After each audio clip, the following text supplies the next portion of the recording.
Halo guys, selamat bertemu kembali di Akur Channel. Kali ini Mimin akan menceritakan kelanjutan Donghua Nine Sons Martial God bagian ke-118. Namun tak bosan-bosannya Mimin ingin mengucapkan maaf yang sebesar-besarnya, dikarenakan untuk video dan alur cerita tidak sama, jadi untuk videonya, hanya sebagai bumbu pemanis saja ya guys. Baiklah, supaya tidak berbasa-basi lebih lama lagi, langsung aja kita terobos ke ceritanya. Pada episode sebelumnya, diceritakan di dalam menara ilusi, Ye Yunfei menyadari bahwa situasi di Zhongzhou semakin berbahaya karena banyak kekuatan besar mulai mengawasinya. Ia memutuskan meningkatkan teknik 1000 transformasi agar identitasnya sulit dikenali. Selama 6 bulan ia berlatih tanpa henti hingga berhasil menyempurnakan teknik penyamarannya. Setelah itu ia memeriksa para muridnya yang telah berlatih selama beberapa tahun di dalam menara dan menemukan bahwa kekuatan mereka meningkat pesat. Puas dengan perkembangan mereka, Ye Yunfei meninggalkan akademi untuk mencari bahan obat demi menyembuhkan para tetua serta meningkatkan kekuatannya. Ia menyamar dan membunuh para mata-mata yang mengawasinya, lalu menaklukkan seorang ahli kuat bernama Feng Yunjue dan menjadikannya pelayan. Dalam perjalanannya ia membeli banyak ramuan, memenangkan lelang buah reinkarnasi Bodhi, menyinggung Yao Sheng, mengalahkan pasukannya, lalu menuju sekte Tai untuk bertemu seorang tetua menara pil. Di aula utama sekte Tai, seorang pria parubaya duduk di kursi utama dengan tubuh lemah namun masih memancarkan wibawa seorang pemimpin. Pria itu adalah Ji Tianzeng, pemimpin sekte Tai. Di hadapannya berdiri seorang pendeta Tao berusia sekitar 50 tahun yang mengenakan jubah biru dan memegang cambuk Tao. Ia adalah guru MU. Di kedua sisi aula, para tetua serta anggota berpangkat tinggi sekte Tai duduk dengan sikap hormat, menunggu kabar mengenai buah reinkarnasi Bodhi yang sangat penting bagi keselamatan pemimpin sekte mereka. Tidak lama kemudian langkah kaki terdengar dari luar aula. Ji Sui akhirnya kembali dan membawa Ye Yunfei bersamanya. Begitu melihat putrinya kembali, Ji Tianzeng langsung menunjukkan ekspresi kegembiraan yang tidak bisa disembunyikan. Ia sangat berharap bahwa buah reinkarnasi Bodhi yang menjadi harapan terakhir untuk menyembuhkan lukanya benar-benar telah diperoleh. Ji Sui kemudian menoleh kepada Ye Yunfei dengan penuh harap. Tanpa ragu, Ye Yunfei menepati janjinya. Dengan gerakan tangan yang tenang, sebuah buah putih muncul di udara di hadapan Ji Sui. Begitu buah itu muncul, aroma harum yang menyegarkan langsung memenuhi seluruh aula. Semua orang yang hadir langsung merasakan energi spiritual yang kuat memancar dari buah tersebut. Para tetua sekte Tai tidak dapat menahan diri untuk berseru kagum. Mereka semua menyadari bahwa buah tersebut memang merupakan obat berharga tingkat 2 yang sangat langka. Mata guru MU pun langsung berbinar melihatnya. Ia segera meminta agar buah tersebut dibawa kepadanya untuk diperiksa. Ji Tianzeng yang dipenuhi kegembiraan segera meminta putrinya menyerahkan buah reinkarnasi Bodhi kepada guru MU. Ji Sui memegang buah itu dengan kedua tangan dan terlebih dahulu membungkuk dengan hormat kepada Ye Yunfei sebagai ungkapan terima kasih. Setelah itu ia berjalan menuju guru MU dan menyerahkan buah tersebut kepadanya. Guru MU memegang buah itu dan memeriksanya berulang kali dengan penuh perhatian. Setelah memastikan keasliannya, ia tertawa keras karena puas. Baginya, buah reinkarnasi Bodhi yang asli benar-benar telah berada di tangannya. Ji Sui yang masih merasa cemas segera menanyakan apakah dengan buah tersebut luka ayahnya benar-benar bisa disembuhkan. Guru MU menjawab dengan penuh keyakinan bahwa tidak perlu khawatir. Ia bahkan menyatakan bahwa pada malam itu juga ia akan mulai memurnikan pil. Begitu pil penguat dan penyehat agung selesai dipurnikan dan diberikan kepada Ji Tianzeng, luka pemimpin sekte itu akan sembuh sepenuhnya. Ia bahkan menegaskan reputasi menara pil dataran tengah sebagai jaminan. Mendengar itu, Ji Sui langsung merasa sangat lega. Namun saat berbicara, tatapan guru MU sesekali menyapu tubuh Ji Sui dengan makna yang samar namun tidak menyenangkan. Setelah itu guru MU mengatakan bahwa ia akan kembali ke kamarnya untuk mempelajari resep pil terlebih dahulu dan tidak ingin diganggu kecuali dalam keadaan sangat penting. Namun sebelum pergi, ia menyampaikan permintaan lain yang mengejutkan semua orang di aula. Ia meminta Ji Sui datang ke kamarnya pada malam hari untuk membantunya dalam proses pemurnian pil. Ucapan tersebut langsung membuat semua orang terkejut. Ji Tianzeng bahkan tidak dapat menyembunyikan kekhawatirannya. Ia menjelaskan bahwa putrinya tidak memahami alkimia dan keterampilannya juga terbatas. Menurutnya, akan lebih baik jika guru MU memilih orang lain untuk membantu. Namun guru MU langsung menunjukkan ketidaksenangannya. Ia menjelaskan bahwa ramuan yang digunakan untuk memurnikan pil penguat fondasi dan penyehat agung semuanya memiliki sifat yang kuat. Jika terlalu banyak energi yang, hasilnya bisa menjadi tidak stabil. Karena itu diperlukan seorang praktisi yang menguasai teknik atribut dingin untuk membantu menyeimbangkan energi selama proses pemurnian. Menurutnya, Jisue adalah kandidat terbaik karena ia menguasai teknik dingin surgawi. Guru MU bahkan menantang Ji Tianzeng untuk mencari orang lain jika ia tidak percaya padanya. Dengan nada marah ia mengatakan bahwa ia tidak perlu memurnikan pil tersebut jika terus diragukan. Setelah penjelasan itu, semua orang di aula akhirnya memahami alasan yang diberikan oleh guru MU. Namun Ji Tianzeng tetap merasa ragu karena ia sangat menyayangi putrinya. Melihat guru MU benar-benar hendak pergi, Jisue segera mengejarnya dan dengan tegas menyatakan bahwa ia bersedia datang malam itu untuk membantu proses pemurnian pil. Guru MU akhirnya berhenti dan mendengus dingin. Ji Tianzeng pun terpaksa menahan kekhawatirannya dan meminta maaf kepada guru MU karena sebelumnya bersikap terlalu mencurigai. Para tetua sekte Tai juga segera maju untuk menenangkan suasana dan berusaha menyenangkan hati guru MU. Akhirnya guru MU menerima permintaan maaf tersebut dan menyatakan bahwa masalah itu tidak perlu dibahas lagi. Namun tepat pada saat suasana mulai mereda, sebuah suara tiba-tiba terdengar di aula. Suara itu mengandung nada sindiran yang jelas. Semua orang langsung menoleh ke arah Ye Yunfei. Ye Yunfei dengan tenang menyatakan bahwa sikap berpura-pura yang baru saja terjadi terlihat sangat menggelikan. Ucapan itu langsung membuat guru MU memelototinya dengan marah. Ia menuntut penjelasan mengenai maksud kata-kata tersebut. Dengan sikap tetap tenang, Ye Yunfei bertanya apakah guru MU benar-benar yakin bahwa pil penguat vitalitas agung dapat menyembuhkan luka Ji Tianzeng. Pertanyaan itu membuat wajah guru MU langsung berubah. Ia menuntut untuk mengetahui siapa sebenarnya Ye Yunfei dan dengan hak apa ia berani berbicara dengan nada meragukan seperti itu. Ia bahkan menuduh Ye Yunfei meragukan kekuatan menara pil dataran tengah. Namun Ye Yunfei dengan tenang menjelaskan bahwa ia tidak meragukan menara pil, melainkan meragukan kemampuan guru MU sendiri. Ucapan itu langsung membuat guru MU semakin marah. Ia mengeluarkan sebuah token merah tua yang memancarkan panas luar biasa. Token tersebut adalah token api elisir yang hanya dimiliki oleh anggota berpangkat tinggi menara pil. Begitu token itu muncul, suhu di seluruh aula langsung meningkat.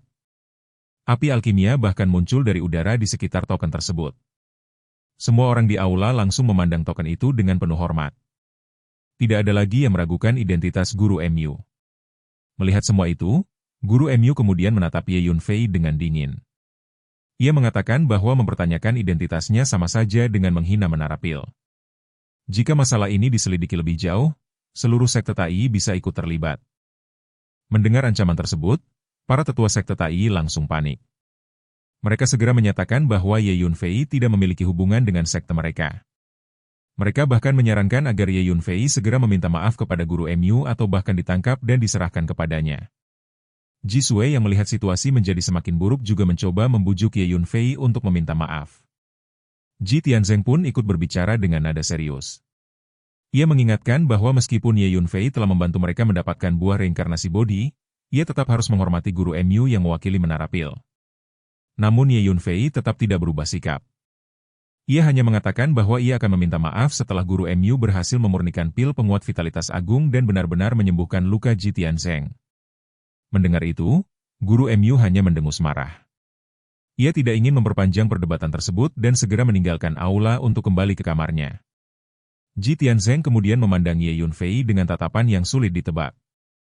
Ia memperingatkan bahwa guru MU adalah tokoh penting dari menara pil dan sebaiknya tidak diprovokasi. Setelah itu ia memerintahkan agar sebuah kamar disiapkan untuk Ye Yunfei sebelum akhirnya meninggalkan aula bersama para tetua lainnya. Satu persatu para petinggi sekte Tai pergi tanpa menoleh lagi kepada Ye Yunfei.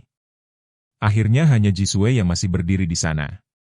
Dengan wajah penuh rasa bersalah ia mendekati Ye Yunfei dan meminta maaf atas sikap ayahnya serta para tetua sekte. Ia menjelaskan bahwa karena mereka sangat membutuhkan bantuan guru MU, mereka tidak punya pilihan selain mengikuti keinginannya. Ia juga mengakui bahwa Ye Yunfei telah memberikan buah reinkarnasi bodi secara cuma-cuma, sehingga ia benar-benar merasa berhutang budi kepadanya dan memperlakukannya dengan penuh rasa hormat. Ye Yunfei hanya melambaikan tangannya dengan santai, seolah persoalan yang terjadi di aula tadi tidak berarti apa-apa baginya. Di matanya, baik sekte Tai maupun guru MU hanyalah tokoh kecil yang tidak layak terlalu dipedulikan. Alasan utama ia mengikuti Jisue kembali ke sekte itu hanyalah karena rasa ingin tahunya setelah mendengar bahwa guru MU adalah seorang tetua dari menara pil. Ia ingin melihat sendiri seperti apa orang yang berasal dari organisasi besar tersebut.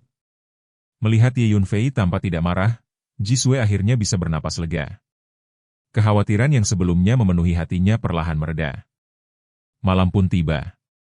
Di dalam kamar yang telah disiapkan untuknya di sekte Tai, Ye Yunfei duduk bersila dengan tenang. Ia menyalurkan kekuatan jiwanya secara perlahan menuju kamar tempat guru MU berada. Ia ingin mengetahui apa yang sebenarnya sedang dilakukan oleh tetua menara pil itu. Namun sesuatu yang tidak terduga terjadi. Kekuatan jiwa Ye Yunfei tiba-tiba terhalang oleh sesuatu yang tak terlihat. Ternyata di dalam kamar guru MU terdapat sebuah penghalang khusus yang sengaja dipasang untuk mengisolasi persepsi kekuatan jiwa dari luar. Bahkan dengan kekuatan jiwa Ye Yunfei yang sangat kuat, ia tetap tidak bisa menembus penghalang tersebut. Ye Yunfei sedikit terkejut, namun tidak terlalu terganggu. Ia segera memahami bahwa di dalam ruangan tersebut telah dipasang sebuah formasi yang secara khusus dirancang untuk memblokir deteksi spiritual. Ia bahkan mengakui dalam hati bahwa kekuatan formasi tersebut cukup mengesankan. Meskipun bukan sesuatu yang tidak bisa ia pahami, tetap saja butuh sedikit usaha baginya untuk menembusnya. Setelah berpikir sejenak, Ye Yunfei memutuskan menggunakan cara lain. Ia memanggil Huang Xiang. Sesosok bayangan segera muncul di hadapannya. Huang Xiang, kultivator hantu yang setia kepada Ye Yunfei, berdiri dengan sikap hormat. Tanpa banyak kata, Huang Xiang langsung menyusup ke dalam tanah dan menghilang. Sebagai kultivator hantu, ia memiliki kemampuan untuk menempel pada berbagai benda nyata dan bergerak secara misterius melalui tanah atau bayangan. Dengan kemampuan itu, penghalang biasa tidak akan mampu menghentikannya. Beberapa saat kemudian, Huang Xiang telah berhasil memasuki kamar guru MU dari bawah tanah. Ia segera mengirimkan pesan telepati kepada Ye Yunfei. Ternyata Jisue memang sudah berada di dalam kamar guru MU. Ye Yunfei hanya mengangguk pelan. Di dalam kamar guru MU, sebuah kuali pil besar berdiri di tengah ruangan. Api alkimia berkobar hebat di bawahnya, memancarkan cahaya kemerahan yang menyinari seluruh ruangan. Guru MU duduk bersila di depan kuali tersebut. Sesekali ia mengambil ramuan spiritual dan memasukkannya ke dalam kuali, seolah sedang melakukan proses pemurnian pil. Jisue berdiri di sampingnya dengan ekspresi gugup. Ia memperhatikan setiap gerakan guru MU dengan hati-hati. Dengan nada ragu ia menanyakan apakah ada sesuatu yang bisa ia bantu. Guru MU menatapnya sebentar sebelum mengeluarkan sebuah pil berwarna merah muda dari lengan bajunya. Pil itu mengeluarkan aroma harum yang segera memenuhi ruangan. Guru MU mengatakan bahwa kekuatan spiritual Jisue terlalu lemah untuk membantu proses pemurnian pil. Ia menyarankan agar Jisue terlebih dahulu meminum pil tersebut, yang menurutnya merupakan pil roh surgawi yang khusus digunakan untuk memulihkan kekuatan spiritual. Jisue memegang pil merah muda itu dengan ragu. Sejak ia memasuki ruangan tersebut, tatapan guru MU terus tertuju padanya secara aneh. Tatapan itu membuatnya merasa tidak nyaman, seolah ada sesuatu yang tidak beres. Melihat keraguannya, guru MU menjadi tidak sabar. Ia mengatakan bahwa jika Jisue terus menunda, proses pemurnian pil bisa terganggu dan ia tidak akan bertanggung jawab atas kegagalannya. Jisue akhirnya menggertakkan giginya. Ia mengangkat pil merah muda itu dan bersiap menelannya. Namun tepat pada saat itu, dengan suara ledakan keras, pintu kamar tiba-tiba hancur berkeping-keping. Ye Yunfei berjalan masuk dengan tenang, kedua tangan berada di belakang punggungnya. Di belakangnya berdiri Feng Yunjue yang mengikuti dengan setia. Kemunculan mendadak itu membuat guru MU terkejut sekaligus marah. Ia langsung berteriak dengan penuh kemarahan, menuduh Ye Yunfei telah berani mengganggu proses alkimianya. Namun Ye Yunfei hanya melirik pil merah muda di tangan Jisue dan mencibir. Ia dengan santai menyatakan bahwa jika Jisue benar-benar ingin kehilangan keperawanannya kepada guru MU, maka ia sebaiknya menelan pil tersebut. Ucapan itu langsung membuat Jisue terkejut. Ia menatap pil merah muda di tangannya dengan ekspresi tidak percaya. Guru MU segera mencoba menutupinya. Ia dengan marah menyatakan bahwa pil tersebut adalah pil roh surgawi untuk memulihkan energi spiritual. Ia bahkan menuduh Ye Yunfei telah merusak proses alkimianya dan mengatakan bahwa ia akan melihat bagaimana Ye Yunfei menjelaskan hal ini kepada Ji Tianzeng. Keributan tersebut segera menarik perhatian. Tidak lama kemudian, Ji Tianzeng bersama para tetua sekte Tai bergegas masuk ke kamar. Guru MU langsung menunjuk Ye Yunfei dan menuduhnya telah masuk secara tiba-tiba dan mengganggu proses pemurnian pil. Wajah Ji Tianzeng langsung menjadi gelap. Ia menatap Ye Yunfei dengan kemarahan karena seluruh harapannya untuk sembuh bergantung pada guru MU. Para tetua sekte Tai juga ikut menegur Ye Yunfei. Beberapa bahkan menuduhnya datang dengan niat jahat dan menyarankan agar ia segera ditangkap untuk diinterogasi. Sementara itu, guru MU diam-diam mencibir dalam hatinya. Ia merasa bahwa Ye Yunfei telah membuat dirinya menjadi musuh seluruh sekte Tai. Namun Ye Yunfei tetap tenang. Ia hanya tersenyum tipis dan mengatakan kepada Jisue bahwa jika ia masih mempercayai guru MU, maka ia bisa mencoba meminum pil tersebut. Guru MU langsung mencoba merebut pil itu kembali dari tangan Jisue. Namun sebelum ia sempat menyentuhnya, Feng Yunjue bergerak. Dengan kecepatan kilat ia berdiri di depan Jisue dan melepaskan tekanan spiritual yang sangat kuat. Tubuh guru MU langsung terpental dan menghantam dinding sambil memuntahkan darah. Tekanan spiritual yang luar biasa itu membuat Ji Tianzeng dan para tetua sekte Tai terkejut. Mereka baru menyadari bahwa pelayan Ye Yunfei ternyata memiliki kekuatan yang sangat menakutkan. Kecurigaan mulai muncul dalam hati mereka mengenai latar belakang sebenarnya dari pemuda misterius itu. Tanpa membuang waktu, Feng Yunjue merebut pil merah muda dari tangan Jisue. Ia kemudian memasukkannya ke mulut seorang pelayan wanita yang baru saja masuk setelah mendengar keributan. Beberapa saat setelah menelan pil itu, tubuh pelayan wanita tersebut mulai bereaksi. Wajahnya memerah, napasnya menjadi berat, dan matanya terlihat kabur. Ia mulai meracau bahwa tubuhnya terasa sangat panas dan ia ingin seseorang memeluknya. Bahkan tanpa sadar ia mulai menarik pakaiannya sendiri, memperlihatkan kulit putihnya. Melihat pemandangan itu, semua orang langsung mengerti kebenarannya. Pil merah muda itu memang sebuah afrodisiak. Ye Yunfei kemudian menatap guru MU dengan tenang dan menanyakan apakah seperti itu cara pil roh surgawi memulihkan energi spiritual. Wajah guru MU langsung pucat. Jisue sendiri sangat marah sekaligus malu. Ia akhirnya menyadari bahwa jika Ye Yunfei tidak datang tepat waktu, nasibnya malam itu mungkin akan sangat buruk. Ji Tianzeng juga akhirnya memahami semuanya. Dengan marah, ia menuntut penjelasan dari guru MU. Namun guru MU segera menyadari bahwa rencananya telah terbongkar. Ia mendengus dingin dan mengatakan bahwa jika mereka tidak mempercayainya, maka ia tidak akan lagi membantu menyembuhkan luka Ji Tianzeng. Ia bahkan menyarankan agar mereka mencari orang lain yang lebih mampu. Setelah mengatakan itu, ia mencoba pergi. Namun Feng Yunjue langsung melangkah maju dan menghalangi jalannya. Ye Yunfei mencibir dingin. Ia mengingatkan bahwa guru MU sudah memakan buah reinkarnasi bodi miliknya. Tidak mungkin ia bisa pergi begitu saja. Guru MU kemudian mencoba menakut-nakuti mereka dengan menyebut identitasnya sebagai anggota Menara Pil. Namun Ye Yunfei tidak peduli. Ia hanya menanyakan satu hal dengan tenang. Siapa sebenarnya guru MU? Guru MU mencoba membentak kembali, tetapi sebelum ia selesai berbicara, Feng Yunjue menamparnya dengan keras. Tubuh guru MU langsung terlempar dan menembus dinding. Sebagai seorang kultivator yang hanya berada di tahap akhir alam pendirian fondasi, ia sama sekali tidak berdaya di hadapan Feng Yunjue yang merupakan ahli alam suanya tingkat lanjut. Feng Yunjue berjalan mendekat, mencengkeram kerah bajunya dan mengangkatnya. Ia memerintahkan guru MU menjawab pertanyaan tuannya. Guru MU mencoba melawan, tetapi tamparan demi tamparan terus mendarat di wajahnya. Setelah lebih dari selusin tamparan keras, guru MU akhirnya benar-benar runtuh. Dengan wajah bengkak dan darah mengalir dari mulutnya, ia mulai menangis dan memohon belas kasihan, mengatakan bahwa ia akan mengatakan segalanya. Guru MU yang sudah babak belur akhirnya tidak mampu lagi mempertahankan kebohongannya. Dengan wajah bengkak dan darah masih menetes dari sudut bibirnya, ia menundukkan kepala dan mulai mengaku. Ia menjelaskan bahwa dirinya sebenarnya bukan seorang ahli alkimia seperti yang ia klaim sebelumnya. Ia hanyalah seorang pelayan tua di Menara Pil yang bertugas merawat serta membudidayakan berbagai ramuan spiritual di sana. Kali ini ia datang ke berbagai tempat atas perintah seseorang yang memiliki kedudukan jauh lebih tinggi darinya. Orang itu adalah Tuan Muda Sima, cucu dari tetua ke-9 Menara Pil. Guru MU menjelaskan bahwa dirinya diperintahkan untuk berkeliling dan mengumpulkan berbagai ramuan spiritual langka serta obat-obatan berharga. Alasan utama pengumpulan ramuan tersebut adalah karena 10 hari lagi Menara Pil akan mengadakan sebuah acara besar bernama kompetisi pembuatan pil. Banyak murid inti dari Menara Pil sedang mempersiapkan diri untuk menunjukkan kemampuan mereka dalam kompetisi tersebut.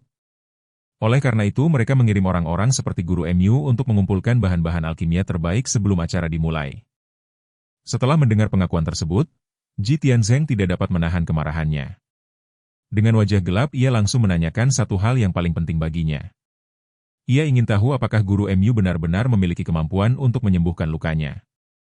Guru MU tidak berani lagi berbohong. Ia menundukkan kepalanya dan mengakui dengan suara pelan bahwa kemampuan alkimianya paling tinggi hanya mampu memurnikan pil roh tingkat 2.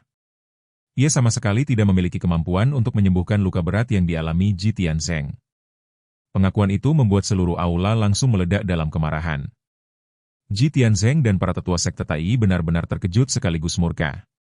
Selama ini mereka telah memperlakukan guru MU dengan penghormatan tertinggi. Mereka memberikan berbagai hadiah berharga dan menyambutnya dengan penuh keramahan, bahkan menaruh seluruh harapan kesembuhan Ji Tianzeng pada dirinya. Namun ternyata orang yang mereka perlakukan dengan penuh hormat itu hanyalah seorang penipu. Para tetua sekte Tai langsung meraung marah. Beberapa di antara mereka bahkan berteriak agar guru MU segera dibunuh karena telah menipu seluruh sekte. Namun guru MU justru tertawa sinis. Ia dengan dingin mengingatkan mereka bahwa semua yang ia lakukan sebenarnya atas nama Tuan Muda Sima, cucu dari tetua ke-9 Menara Pil. Ia bahkan menggunakan peribahasa yang menyatakan bahwa ketika memukul seekor anjing pun orang harus mempertimbangkan siapa pemiliknya. Guru MU kemudian memperingatkan bahwa jika sekte Tai berani membunuhnya, maka ketika Tuan Muda Sima mengetahui hal itu, seluruh sekte Tai mungkin tidak akan mampu menanggung akibatnya. Kata-kata tersebut membuat Ji Tianzeng dan para tetua langsung terdiam. Mereka semua tahu betul betapa kuatnya Menara Pil di Zhongzhou. Dibandingkan dengan organisasi sebesar itu, sekte Tai hanyalah kekuatan kecil yang bisa dihancurkan dengan mudah. Bahkan seorang pelayan rendahan dari Menara Pil pun bukan seseorang yang bisa mereka bunuh dengan sembarangan. Melihat ekspresi mereka yang ragu, guru MU semakin berani. Ia bahkan menyarankan agar mereka segera melepaskannya. Jika tidak, konsekuensinya akan sangat serius bagi sekte Tai. Ji Sui yang masih berdiri di samping tidak bisa menahan perasaannya. Dengan mata memerah ia menanyakan sekali lagi apakah benar guru MU tidak dapat menyembuhkan ayahnya. Ia tahu betul bahwa jika luka ayahnya tidak dapat disembuhkan, maka paling lama 6 bulan lagi ayahnya akan meninggal. Guru MU menjawab dengan nada dingin bahwa satu-satunya cara untuk menyembuhkan Ji Tianzeng adalah jika seorang tetua dari Menara Pil turun tangan secara langsung. Jika tidak, Ji Tianzeng hanya bisa menunggu kematian. Namun ia juga memberikan sebuah kemungkinan lain. Jika sekte Tai bersedia melepaskannya sekarang, ia mungkin bisa membujuk tetua ke-9 ketika kembali ke Menara Pil. Jika tetua itu berbaik hati, mungkin ia bersedia membantu menyembuhkan Ji Tianzeng. Mendengar kemungkinan tersebut, Ji Sui langsung menunjukkan ekspresi penuh harapan. Namun guru MU kemudian menambahkan sesuatu dengan senyum licik. Ia mengatakan bahwa semuanya tergantung apakah Ji Sui mampu memuaskannya atau tidak. Tatapannya kembali menyapu tubuh Ji Sui dengan niat jahat yang sangat jelas. Tubuh Ji Sui langsung bergetar. Ia segera memahami maksud tersembunyi dari kata-kata tersebut. Namun sebelum situasi menjadi semakin buruk, Ye Yunfei tiba-tiba tertawa kecil. Ia dengan santai mengatakan bahwa guru MU masih mencoba menipu orang lain. Menurut Ye Yunfei, luka yang dialami Ji Tianzeng memang cukup serius, tetapi sebenarnya tidak sampai membutuhkan bantuan tetua Menara Pil. Beberapa ramuan tingkat 9 saja sudah cukup untuk menyembuhkannya sepenuhnya.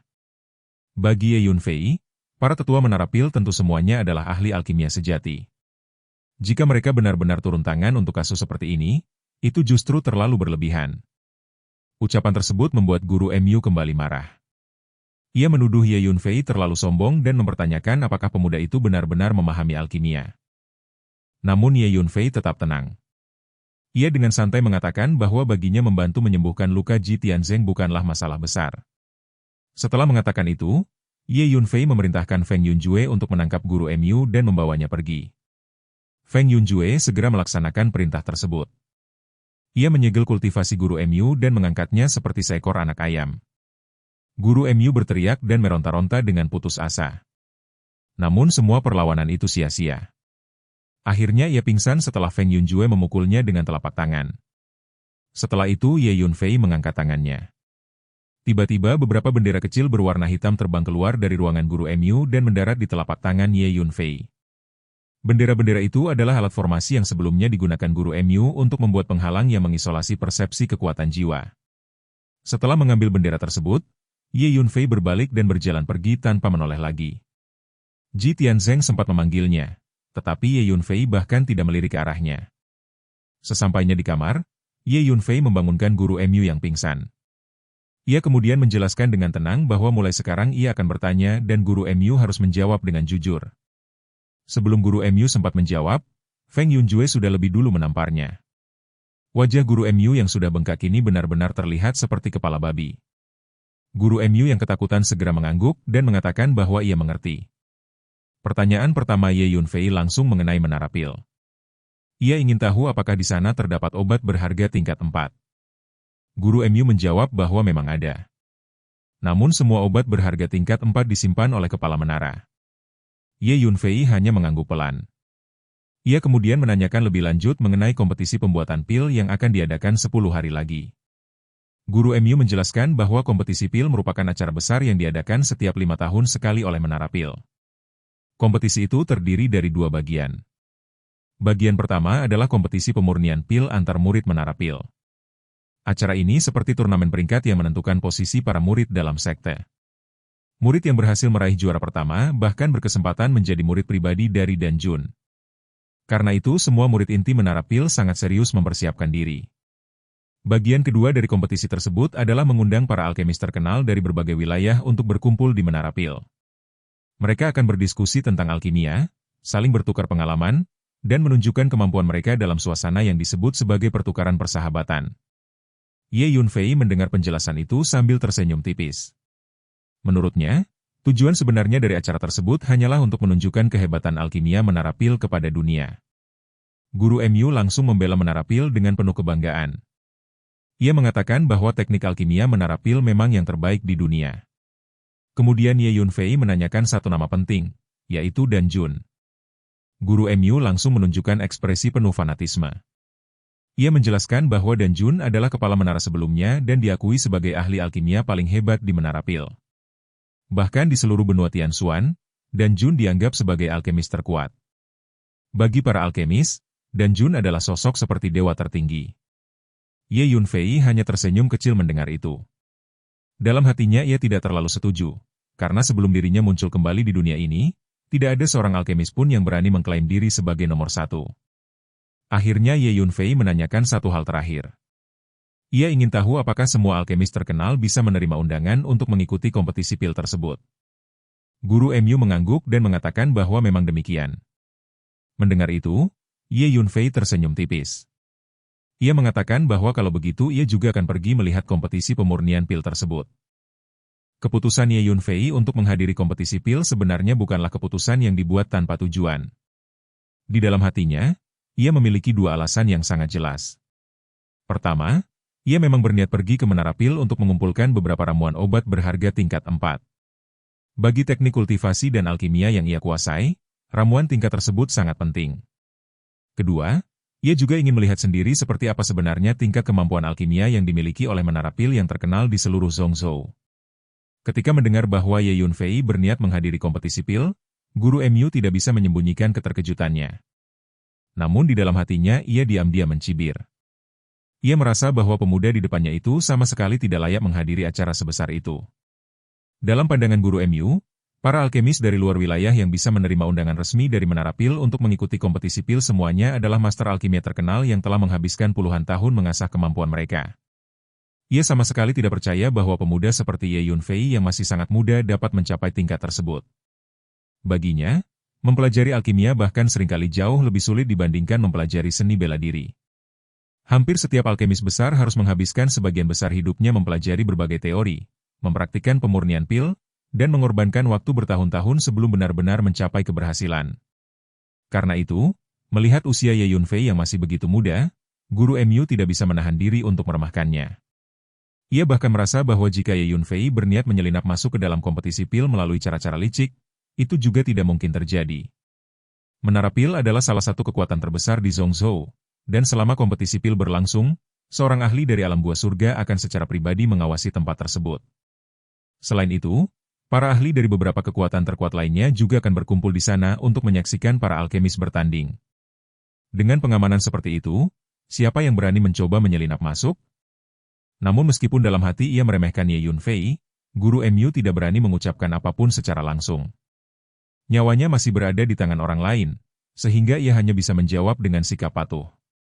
Sementara itu, Ye Yunfei teringat kembali pada kejadian di rumah lelang Tiange. Ia mengingat bahwa Yao Sheng dari sekte Tianxuan tampaknya sedang mengumpulkan obat-obatan berharga, kemungkinan besar untuk membantu saudara iparnya mempersiapkan diri menghadapi kompetisi PIL. Mendengar hal itu, guru MU sempat berpikir sejenak. Ketika Ye Yunfei mengingatkan bahwa kakak perempuan Yao Sheng bernama Yao Ying, guru MU segera teringat sesuatu. Ia menjelaskan bahwa Yao Ying memang telah menikah dengan seorang anggota penting dari Menara PIL. Orang itu adalah cucu dari tetua ketiga. Karena itu keluarga Yao memiliki hubungan yang cukup dekat dengan Menara PIL. Walaupun guru MU hanyalah seorang pelayan tua yang bertugas menanam ramuan di Menara PIL, ia telah menghabiskan sebagian besar hidupnya di sana. Karena itu ia mengetahui cukup banyak hal tentang berbagai hubungan dan peristiwa kecil yang terjadi di dalam organisasi tersebut. Ye Yunfei hanya mengangguk pelan setelah mendengar penjelasan tersebut. Setelah semua pertanyaan dijawab, guru MU kembali memohon belas kasihan. Ia memohon kepada Ye Yunfei agar nyawanya diselamatkan. Ye Yunfei hanya tersenyum ringan. Ia mengatakan bahwa ia memang tidak berniat membunuhnya. Namun untuk saat ini guru MU juga tidak bisa dilepaskan begitu saja. Bagi Ye Yunfei, guru MU hanyalah karakter kecil yang tidak terlalu penting. Membunuhnya atau membiarkannya hidup tidak akan membawa perbedaan besar. Namun karena ia berencana pergi ke Menara PIL, ia tidak bisa membiarkan orang ini kembali terlebih dahulu. Jika guru MU kembali dan melaporkan kejadian ini, hal itu bisa menimbulkan masalah yang tidak perlu. Dengan santai, Ye Yunfei menyegel kultivasi guru MU lalu memenjarakannya di dalam menara ilusi. Setelah itu, ia juga dengan tenang mengambil kembali buah reinkarnasi Bodhi yang sebelumnya berada di tangan guru MU. Kemudian Ye Yunfei mengalihkan pandangannya ke arah pintu kamar dan memanggil seseorang. Tidak lama kemudian pintu terbuka dan Ji Sue masuk dengan wajah yang terlihat sedikit malu. Ia merasa sangat canggung menghadapi Ye Yunfei. Sebelumnya pemuda itu telah memberinya buah reinkarnasi Bodhi secara cuma-cuma dan bahkan menyelamatkan kesuciannya dari tipu daya guru MU. Namun sikap sekte Tai terhadap Ye Yunfei sejak awal justru sangat dingin bahkan sedikit bermusuhan. Hal itu membuat Ji Sue merasa sangat bersalah. Ye Yunfei hanya meliriknya sekilas lalu kembali menundukkan pandangannya tanpa mengatakan apa-apa. Ia sebenarnya tahu bahwa Ji Sue telah menunggu di luar pintu sejak tadi. Akhirnya Ji Sue tidak mampu menahan dirinya lagi. Ia menggertakkan giginya dan tiba-tiba berlutut di depan Ye Yunfei. Dengan penuh kerendahan hati ia memohon agar Ye Yunfei bersedia menyembuhkan luka ayahnya. Namun Ye Yunfei hanya menjawab dengan tenang dan menanyakan satu hal sederhana. Atas dasar apa ia harus membantu? Pertanyaan itu membuat tubuh Ji Sue gemetar. Ia menyadari bahwa Ye Yunfei benar. Sejak pemuda itu tiba di sekte Tai, hampir semua orang di sekte tersebut bersikap dingin kepadanya. Bahkan ayahnya sendiri tidak menunjukkan keramahan sedikit pun. Baru setelah Feng Yunjue memperlihatkan kekuatannya yang luar biasa, para tetua sekte Tai mulai memperlakukan Ye Yunfei dengan lebih hati-hati. Jika dipikir-pikir, sekte Tai bahkan berutang budi kepada Ye Yunfei karena telah membongkar penipuan guru MU. Lalu mengapa pemuda itu harus membantu mereka? Ji Sue menggigit bibir merahnya erat-erat tetapi tidak dapat menjawab. Akhirnya ia hanya bisa mengatakan bahwa tabib tua Chen di kota Tianlan pernah memeriksa ayahnya dan menyatakan bahwa jika tidak mendapatkan pengobatan yang tepat, Ji Tianzeng mungkin hanya bisa hidup paling lama 6 bulan. Ia kembali memohon agar Ye Yunfei bersedia membantu. Sebagai balasan, sekte Tai akan memberikan hadiah apapun yang ia inginkan. Namun Ye Yunfei menjawab dengan nada datar. Ia mengatakan bahwa sekte Tai hanyalah kekuatan kelas 2. Untuk membeli satu obat berharga saja mereka mungkin harus menghabiskan 1/5 dari seluruh kekayaan sekte. Ia ragu mereka bisa menawarkan hadiah yang benar-benar menarik baginya. Kata-kata itu membuat Ji Sue terdiam.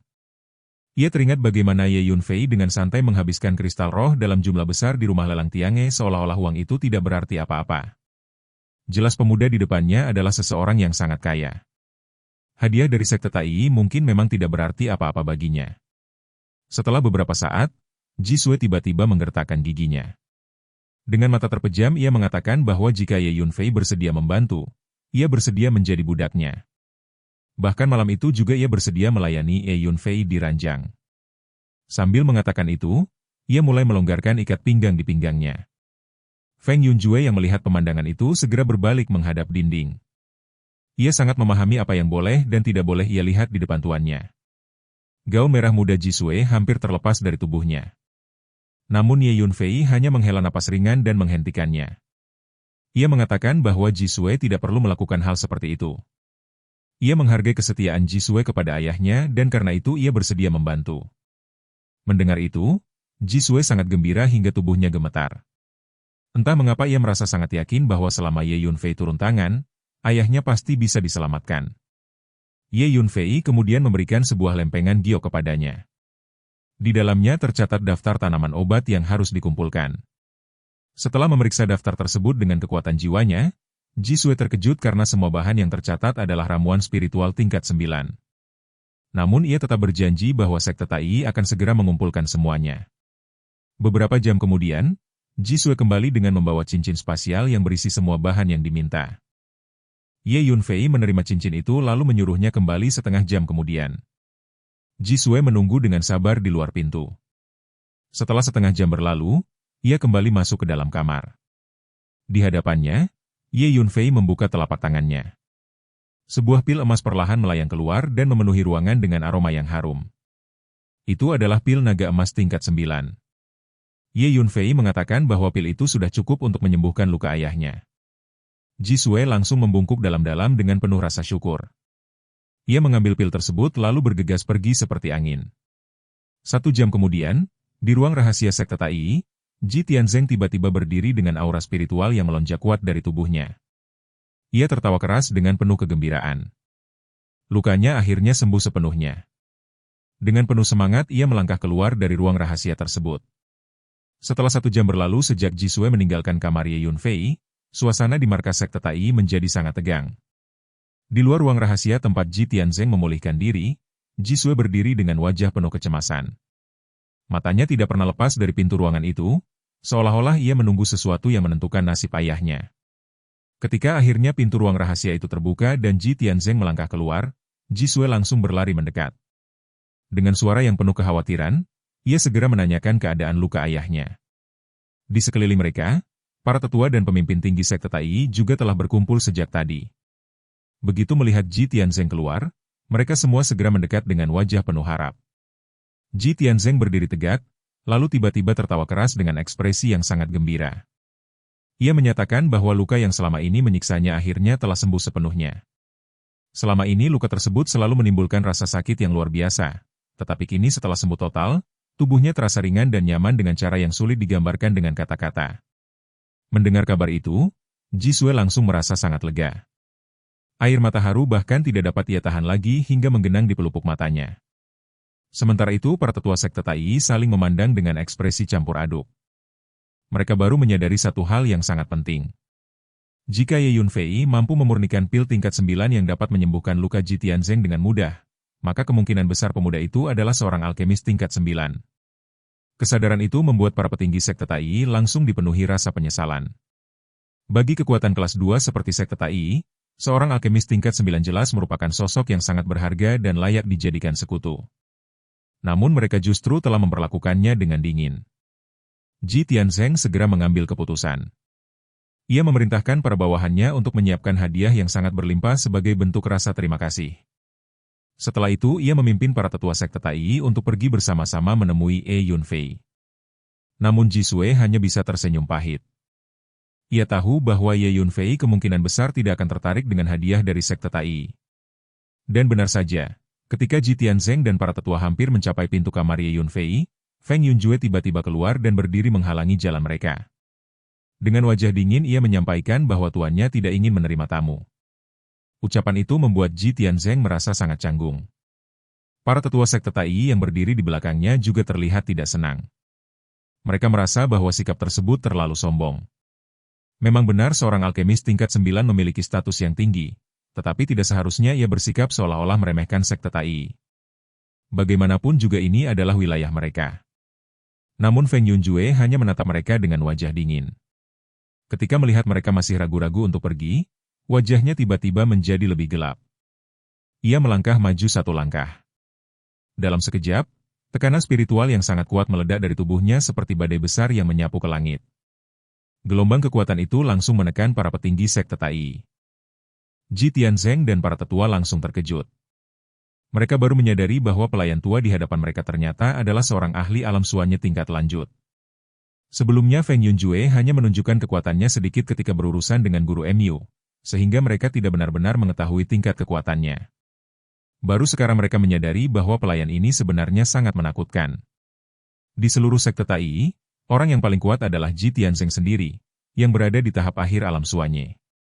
Namun bahkan dia merasa bahwa dirinya mungkin bukan tandingan pelayan tua di hadapannya. Dalam sekejap suasana menjadi sangat tegang. Ji Tianzeng akhirnya tidak berani memaksa. Dengan sikap sopan ia mengatakan bahwa karena tuan muda tidak ingin menerima tamu, mereka tidak akan mengganggu untuk saat ini. Ia menyatakan bahwa mereka akan datang kembali di lain waktu untuk menyampaikan rasa terima kasih. Namun sebelum mereka pergi, Feng Yunjue tiba-tiba memanggil mereka. Ia menyampaikan pesan dari tuannya. Jika ada orang yang membutuhkan bantuan untuk memurnikan pil, mereka boleh datang dengan membawa bayaran yang sesuai. Selama imbalannya memuaskan, tuannya bersedia membantu memurnikan pil berharga. Ucapan itu langsung membuat Ji Tianzeng dan para tetua sekte Tai terkejut. Mereka mulai menyadari bahwa mungkin Ye Yunfei bukan hanya seorang alkemis tingkat 9, tetapi bahkan seorang alkemis yang mampu memurnikan pil berharga. Jika seorang alkemis tingkat 9 saja sudah sangat berharga bagi sekte Tai, maka seorang alkemis yang mampu memurnikan pil berharga adalah sosok yang harus mereka dekati dengan segala cara. Feng Yunjue kemudian menambahkan bahwa tuannya dikenal dengan gelar alkemis awan mengalir. Nama itu sebenarnya adalah gelar yang Ye Yunfei ciptakan secara spontan. Setelah memahami maksudnya, Ji Tianzeng segera memimpin para tetua untuk menyebarkan kabar tersebut. Dalam waktu kurang dari 1 hari, berita itu telah menyebar ke seluruh kota Tianlan. Kabar yang beredar mengatakan bahwa seorang alkemis hebat bernama Alkemis Awan Mengalir sedang tinggal di dalam markas sekte Tai. Siapapun yang membutuhkan pil dapat datang dan meminta bantuannya selama mereka mampu memberikan bayaran yang sesuai. Berita tersebut langsung menimbulkan sensasi besar di seluruh kota. Bukan karena kehadiran seorang alkemis, karena di Zhongzhou memang terdapat banyak alkemis. Namun yang membuat orang terkejut adalah klaim bahwa alkemis awan mengalir dapat membantu memurnikan pil berharga. Banyak orang merasa sulit mempercayainya. Kota Tianlan hanyalah kota kecil dibandingkan kota-kota besar lainnya di Zhongzhou. Selain itu, sekte Tai juga hanya kekuatan kelas 2.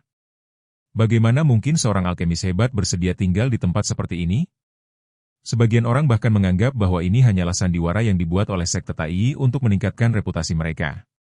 Namun tetap saja ada beberapa praktisi bela diri yang datang mencoba keberuntungan. Bagi banyak praktisi biasa, meminta bantuan seorang alkemis adalah hal yang sangat sulit. Karena itu kesempatan seperti ini terlalu langka untuk dilewatkan. Tidak lama kemudian para praktisi yang datang mulai keluar dari markas sekte Tai dengan wajah puas sambil membawa pil yang telah dimurnikan. Setelah meminum pil tersebut, mereka menemukan bahwa efeknya sangat luar biasa. Beberapa praktisi bahkan langsung menembus tingkat kultivasi berikutnya. Ada pula yang penyakit kronisnya sembuh seketika setelah meminum pil tersebut. Beberapa yang sebelumnya mengalami luka berat hingga hampir mati bahkan langsung pulih sepenuhnya. Berita itu langsung menyebar ke seluruh kota Tianlan dengan kecepatan luar biasa. Para praktisi bela diri menjadi sangat bersemangat.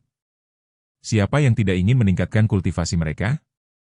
Siapa yang tidak ingin menyembuhkan luka atau penyakit yang mereka derita? Akhirnya semakin banyak praktisi bela diri yang datang membawa ramuan spiritual dan hadiah untuk meminta bantuan alkemis awan mengalir. Antrean panjang segera terbentuk di luar markas sekte Tai. Jumlah orang yang datang semakin hari semakin banyak.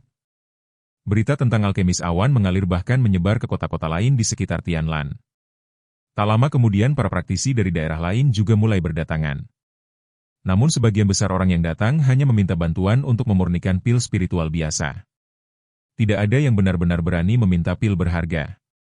Sebagian besar orang masih menganggap bahwa alkemis awan mengalir mungkin hanyalah seorang alkemis spiritual yang cukup kuat. Bagaimanapun juga, seorang alkemis sejati yang mampu memurnikan pil berharga biasanya diperlakukan seperti tamu kehormatan oleh kekuatan besar di Zhongzhou. Sulit dipercaya bahwa orang seperti itu akan tinggal di kota kecil seperti Tianlan. Hari demi hari berlalu.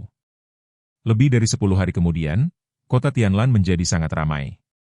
Seluruh kota dipenuhi para praktisi bela diri yang datang mencari pil. Antrean panjang bahkan sudah memanjang hingga keluar gerbang kota. Namun pada hari itu sesuatu yang besar terjadi. Di ujung langit, sebuah kapal perang raksasa tiba-tiba muncul. Kapal itu dihiasi dengan kepala harimau yang tampak ganas, dan auranya sangat mengintimidasi. Seorang praktisi bela diri langsung berseru pelan ketika melihatnya. Itu adalah kapal perang milik geng Harimau Putih. Geng Harimau Putih merupakan kekuatan kelas 1 di Zhongzhou, jauh lebih kuat dibandingkan sekte Tai. Kapal perang itu perlahan berhenti tepat di atas markas sekte Tai. Seorang lelaki tua berjubah abu-abu melangkah keluar dari kapal dengan kedua tangan di belakang punggungnya. Tatapannya dingin dan aura kekuatannya sangat menekan. Dengan suara yang diperkuat oleh energi spiritual, ia langsung memanggil Ji Tianzeng. Suaranya bergema ke seluruh kota Tianlan. Ia memerintahkan agar Ji Tianzeng segera membawa alkemis awan mengalir untuk menemuinya. Di langit kota Tianlan, kapal perang besar berkepala harimau itu melayang dengan aura menekan yang membuat seluruh kota terasa tegang. Banyak praktisi bela diri yang berdiri di kejauhan langsung mengenali sosok yang berdiri di bagian depan kapal perang tersebut. Seorang ahli bela diri berbisik dengan suara rendah bahwa orang itu adalah tetua Lu Hailong dari geng Harimau Putih. Tak lama kemudian, sejumlah besar anggota geng Harimau Putih turun dari kapal perang. Mereka berdiri di atas gerbang markas sekte Tai dengan sikap penuh tekanan. Dari aura yang mereka pancarkan, jelas terlihat bahwa mereka datang dengan kekuatan besar dan niat yang tidak terlalu bersahabat. Ji Tianzeng segera memimpin para tetua sekte Tai keluar untuk menyambut mereka. Ia berdiri dengan sikap sangat hormat, menangkupkan kedua tangannya dan membungkuk kepada Lu Hailong. Dengan nada rendah ia meminta maaf karena tidak dapat menyambut kedatangan tetua tersebut dengan layak. Geng Harimau Putih adalah kekuatan kelas 1 di Zhongzhou. Bahkan dikabarkan bahwa pemimpin geng mereka adalah seorang ahli dari alam gua surga. Dibandingkan dengan sekte Tai yang hanya kekuatan kelas 2, kekuatan mereka jauh lebih besar. Karena itu Ji Tianzeng tidak berani bersikap kasar. Namun Lu Hailong tampaknya tidak memiliki kesabaran untuk berbasa-basi. Ia berdiri dengan kedua tangan di belakang punggung dan langsung memerintahkan agar Ji Tianzeng segera memanggil alkemis Liu Yun keluar untuk menemuinya. Ji Tianzeng terlihat ragu. Ia menjelaskan dengan hati-hati bahwa alkemis Liu Yun sedang memurnikan pil dan kemungkinan besar tidak bisa menerima tamu saat ini. Mendengar jawaban itu, wajah Lu Hailong langsung menjadi gelap. Dengan suara dingin ia mengulang perintahnya agar alkemis Liu Yun segera keluar menemuinya. Ia bahkan mengancam bahwa jika Ji Tianzeng terus membuang waktunya, maka sekte Tai harus menanggung konsekuensinya. Ji Tianzeng tidak punya pilihan.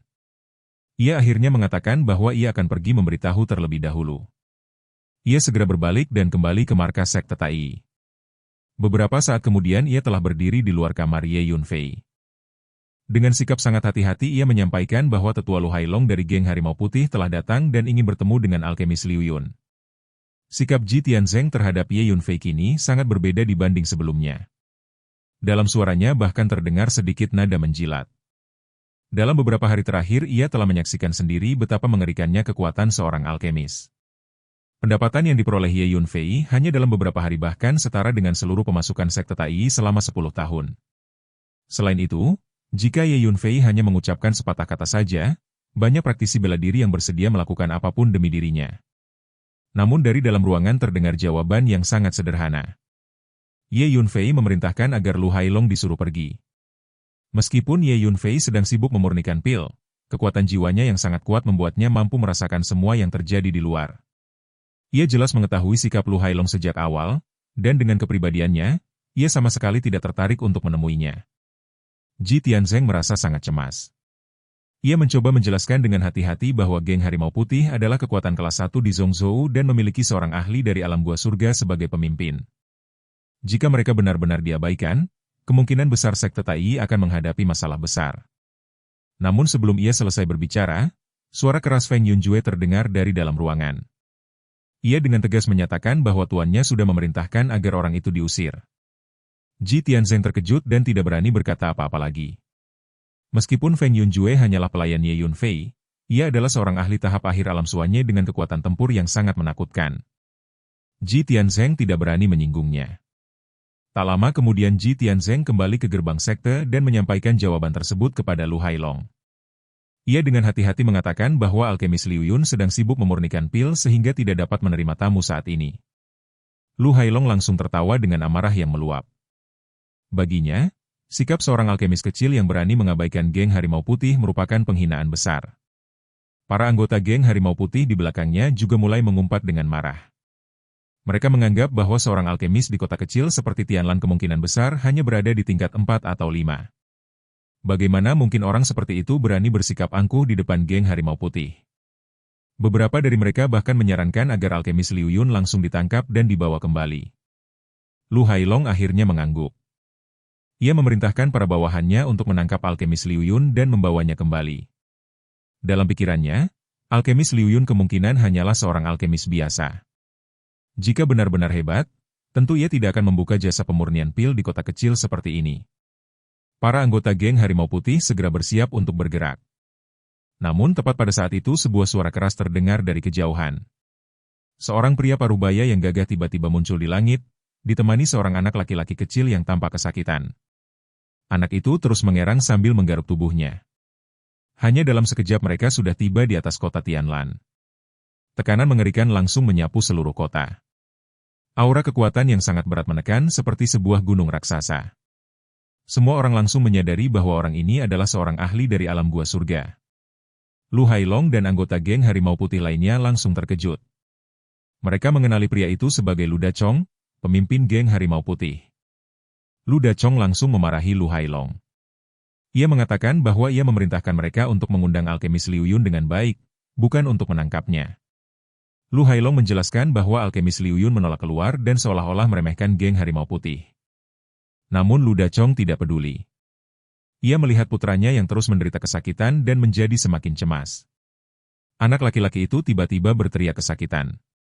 Ia mengatakan bahwa tubuhnya terasa sangat sakit dan ia merasa seperti akan mati. Melihat keadaan putranya, hati Lu Dachong terasa seperti terkoyak. Ia segera memerintahkan Lu Hailong dan anggota geng lainnya untuk bersikap sopan. Ketika meminta bantuan orang lain, mereka harus benar-benar menunjukkan sikap meminta bantuan. Setelah itu ia meminta Ji Tianzeng membawanya menemui alkemis Liu Yun. Ji Tianzeng tidak berani menolak karena Lu Dachong adalah seorang ahli alam gua surga. Ia segera membawa mereka menuju kamar Ye Yunfei. Di depan pintu kamar, Lu Dachong berdiri dan memperkenalkan dirinya dengan lantang. Ia menjelaskan bahwa putranya telah diracuni racun langka dan mereka telah mencari dokter di mana-mana tanpa hasil. Setelah mendengar tentang kemampuan luar biasa alkemis Liu Yun, ia datang untuk meminta bantuan. Namun dari dalam ruangan tidak terdengar jawaban. Salah satu anggota geng Harimau Putih tidak dapat menahan amarahnya dan mulai mengumpat. Namun sebelum ia selesai berbicara, Lu Dachong menamparnya dengan keras hingga setengah giginya rontok.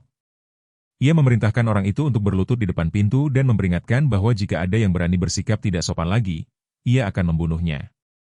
Beberapa saat kemudian suara Ye Yunfei akhirnya terdengar dari dalam ruangan. Ia menjelaskan dengan tenang bahwa anak laki-laki itu telah diracuni oleh merkuri dunia bawah 5 hari yang lalu dan hanya memiliki waktu paling lama 2 hari lagi untuk hidup. Jika mereka ingin ia mengobatinya, mereka harus mengumpulkan beberapa ramuan obat berkualitas tinggi yang tercatat dalam sebuah lempengan giok dan membawanya dalam waktu 1 hari. Selain itu, mereka juga harus membayar 10 juta kristal roh tingkat menengah. Feng Yunjue kemudian membuka pintu dan menyerahkan lempengan giok itu kepada Lu Dachong. Lu Dachong sempat terkejut ketika mendengar jumlah bayaran tersebut. 10 juta kristal roh tingkat menengah merupakan jumlah yang sangat besar bahkan bagi kekuatan kelas 1. Lu Hailong langsung menganggap hal itu sebagai pemerasan.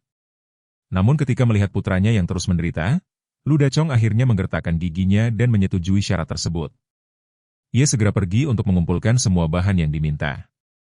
Beberapa waktu kemudian ia kembali ke kota Tianlan dan dengan hormat menyerahkan 2 cincin spasial kepada Ye Yunfei melalui Feng Yunjue. Kemudian ia menunggu dengan cemas di luar pintu bersama putranya. Setengah hari berlalu sebelum pintu akhirnya terbuka. Ye Yunfei berjalan keluar dengan tenang bersama Feng Yunjue. Semua orang langsung menatapnya dengan penuh perhatian. Lu Dachong dan para anggota geng Harimau Putih terkejut karena ternyata alkemis Liu Yun masih sangat muda. Lu Hailong bahkan mencibir dalam hatinya. Ia merasa bahwa pemuda ini mungkin hanyalah seorang penipu.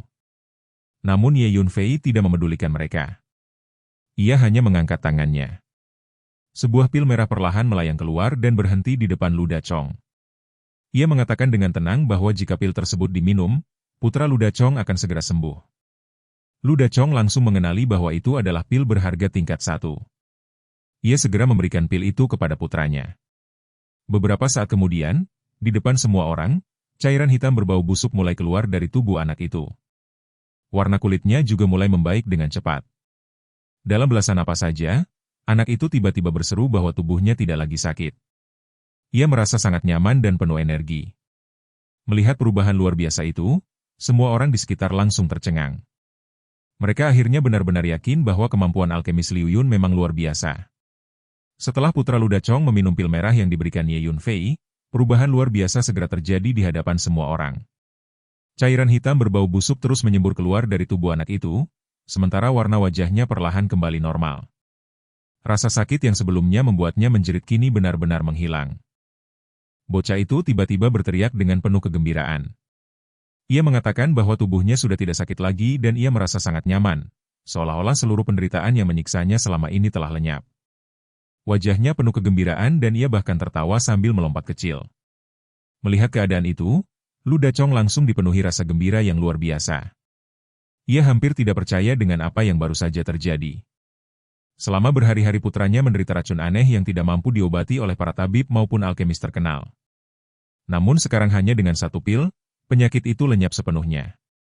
Lu Dachong segera berjalan menuju Ye Yunfei dengan ekspresi penuh rasa hormat. Ia menyatakan bahwa sebelumnya ia memanggilnya Tuan Liu Yun, tetapi sekarang ia merasa bahwa seharusnya ia memanggilnya Grandmaster Liu Yun. Ia memuji kemampuan alkimia dan kemampuan medis Ye Yunfei yang luar biasa, lalu membungkuk dalam-dalam untuk menyampaikan terima kasih karena telah menyelamatkan nyawa putranya. Bagi Lu Dachong, selama ini putranya telah disiksa oleh racun yang sangat aneh. Sebagai seorang ayah, ia tentu sangat cemas. Ia telah membawa anaknya ke berbagai tempat untuk mencari pengobatan dan bahkan menemui beberapa ahli alkimia terkenal, tetapi tidak seorang pun mampu menyembuhkan penyakit itu. Ia datang ke kota Tianlan hanya karena mendengar legenda mengenai alkemis Liu Yun dan mencoba keberuntungan, karena ia sudah hampir kehabisan harapan. Ia tidak pernah menyangka bahwa hanya dengan satu pil harta karun tingkat 1, putranya bisa sembuh sepenuhnya. Sementara itu Ye Yunfei hanya tersenyum tipis. Ia memandang ke arah Lu Hailong yang masih berdiri kaku dengan wajah tercengang. Dengan nada tenang ia mengingatkan bahwa sebelumnya Lu Hailong menuduhnya hanya ingin menipu uang. Lu Hailong langsung merasa sangat malu. Ia membuka mulut, tetapi tidak mampu mengucapkan apapun. Lu Dachong yang melihat sikap bawahannya segera menjadi marah. Ia berteriak keras kepada Lu Hailong, memerintahkannya untuk segera pergi dan berlutut meminta maaf kepada guru Liu Yun. Ia bahkan mengancam akan mencopot jabatan Lu Hailong sebagai tetua jika ia berani menolak. Lu Hailong tidak memiliki pilihan lain. Ia hanya bisa menelan rasa pahit di dalam hatinya. Ia berjalan ke depan Ye Yunfei, lalu berlutut di hadapan semua orang sambil meminta maaf dengan suara rendah. Ia mengakui bahwa sebelumnya ia menilai Ye Yunfei dengan pikiran yang sempit dan memohon agar guru Liu Yun memaafkannya. Sebagai seorang tetua dari kekuatan kelas 1, berlutut di depan orang banyak merupakan penghinaan besar. Namun Lu Hailong sangat memahami bahwa seorang alkemis memiliki status yang sangat tinggi. Jika Ye Yunfei menyimpan dendam terhadapnya, hanya dengan satu kalimat saja ia bisa membuat banyak ahli kuat memusuhinya. Selain itu, ia juga tahu bahwa jika ia tidak meminta maaf, Lu Dachong sendiri tidak akan membiarkannya pergi begitu saja. Ye Yunfei hanya menjawab dengan nada tenang bahwa hal itu tidak perlu dipermasalahkan selama tidak terjadi lagi di masa depan. Setelah itu, Ye Yunfei menoleh ke arah Ji Tianzeng dan berkata bahwa ia telah cukup lama mengganggu sekte Tai selama beberapa hari terakhir dan kini ia harus pergi. Feng Yunjue yang memahami maksud tuannya segera melambaikan tangan. Dalam sekejap sebuah kereta hitam muncul di hadapan semua orang. Melihat Ye Yunfei akan pergi, Lu Dachong segera melangkah maju dan menawarkan agar Ye Yunfei tinggal beberapa hari di geng Harimau Putih. Ia berjanji akan memperlakukannya dengan sangat baik. Namun Ye Yunfei hanya tersenyum tipis dan mengatakan bahwa ia berencana untuk berkeliling. Mendengar itu, Lu Dachong segera mengeluarkan sebuah slip giok khusus milik geng Harimau Putih dan menyerahkannya kepada Ye Yunfei. Ia mengatakan bahwa jika suatu hari Ye Yunfei membutuhkan bantuan, ia hanya perlu mengirim pesan melalui slip giok tersebut. Ketika semua orang melihat hal itu, mereka tidak dapat menahan diri untuk terkejut. Lu Dachong adalah seorang ahli dari alam gua surga. Dengan kata lain, Ye Yunfei kini memiliki cara untuk memanggil bantuan seorang ahli alam gua surga kapan saja. Inilah kekuatan luar biasa yang dimiliki seorang alkemis hebat. Ye Yunfei menerima slip giok itu tanpa ragu dan mengucapkan terima kasih. Namun sebelum naik ke kereta, Ye Yunfei tiba-tiba memandang Lu Dachong dan memberikan sebuah saran. Ia mengatakan bahwa teknik bela diri yang digunakan Lu Dachong memang kuat dan sangat eksplosif, tetapi terlalu ganas dan kurang memiliki kekuatan yang bertahan lama. Karena itu semakin tinggi tingkat kultivasinya, semakin sulit baginya untuk menembus batas berikutnya. Ye Yunfei kemudian menyarankan agar setiap kali berlatih, Lu Dachong mengonsumsi beberapa buah kabut surgawi bintang 7. Hal itu kemungkinan akan memberinya kejutan yang tidak terduga. Begitu mendengar saran tersebut, tubuh Lu Dachong langsung bergetar hebat. Ia sangat memahami teknik kultivasi yang ia latih sendiri, dan penjelasan Ye Yunfei mengenai karakteristik teknik tersebut benar-benar tepat. Karena itu saran Ye Yunfei terasa sangat berharga baginya.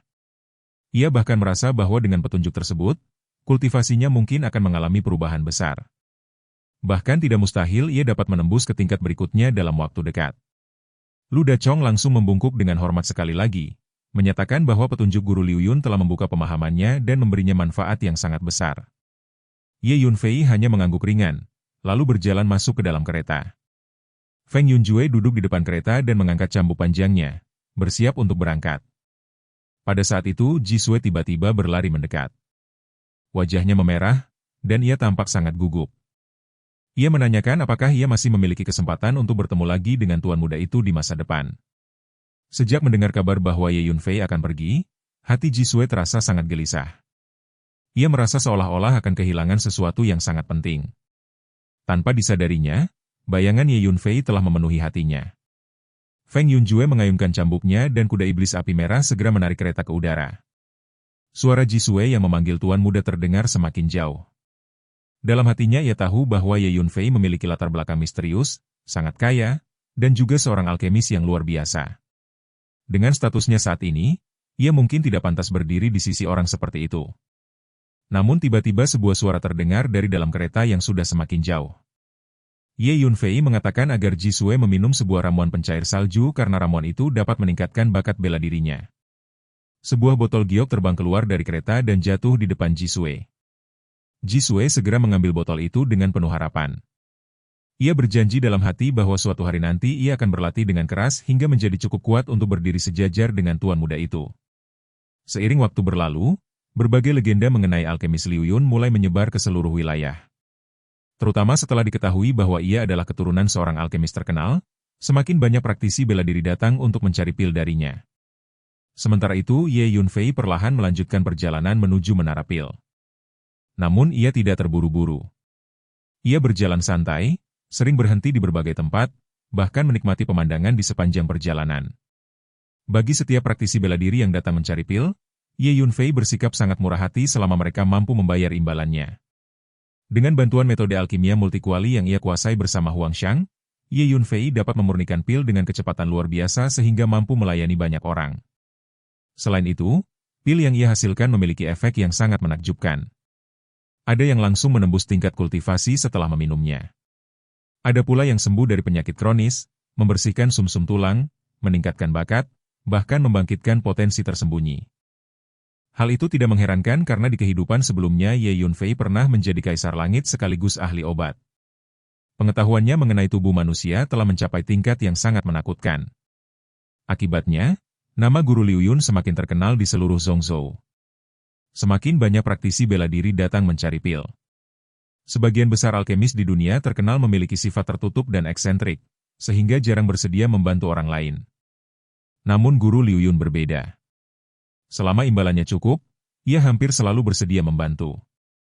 Karena itu banyak praktisi bela diri bahkan menjual harta mereka demi mendapatkan pil darinya. Perlahan-lahan, nama Guru Liu Yun menjadi terkenal di seluruh dataran tengah. Bahkan beberapa tokoh besar mulai mengirim orang untuk meminta pil darinya. Suatu hari setelah mengantar kelompok ke-10 orang yang datang mencari pil, Feng Yunjue menghela napas lega sambil mengemudikan kereta di udara. Ia mengatakan kepada tuannya bahwa pendapatan mereka dari alkimia selama beberapa waktu terakhir bahkan setara dengan seluruh pendapatan tahunan keluarga Feng Yun.